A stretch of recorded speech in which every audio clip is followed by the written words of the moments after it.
Is fate a predetermined path that we're all destined to follow, or is it a series of choices that lead us to our individual destinies? A question as old as time itself. Let me share a tale, an ancient tale from a time when the world was just beginning to understand the concept of destiny.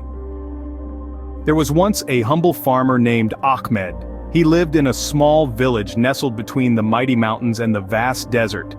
Ahmed was a man of simple means, but he was content, for he believed in fate. He believed that every event in his life was a part of a grand plan, a plan that was written in the stars even before he was born. One day, a severe drought hit the village. The once fertile land turned barren, the crops failed, and the villagers were left with little to no food. The villagers were desperate and scared. But Ahmed, he remained calm. He believed it was his fate to endure this hardship. People mocked him, they called him a fool for not doing anything to change his situation. But Ahmed just smiled and continued to work on his barren field, day in and day out, believing in his fate. Months passed, and the drought showed no signs of leaving. The villagers were losing hope.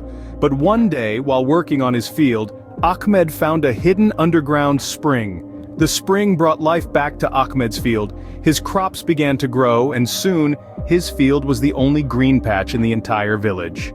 The villagers were amazed. They realized that Ahmed's belief in his fate had led him to his destiny. Ahmed shared his crops with the villagers and they survived the drought. From that day forward, the villagers never questioned the power of fate again. This tale of Ahmed teaches us a profound lesson about fate. It shows us that fate is not just about accepting what comes our way, but also about believing in the grand plan that's already in place for us. In summary, fate is a concept that's deeply ingrained in our lives. It's the belief that there's a predetermined path for each one of us, a path that leads us to our destiny. But it's also about making choices.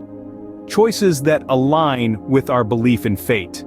In the end, it's not just about enduring hardships or reaping rewards, but about understanding and accepting that everything happens for a reason that's written in the stars. And just like Ahmed, when we truly believe in our fate, we can overcome any obstacle that comes our way.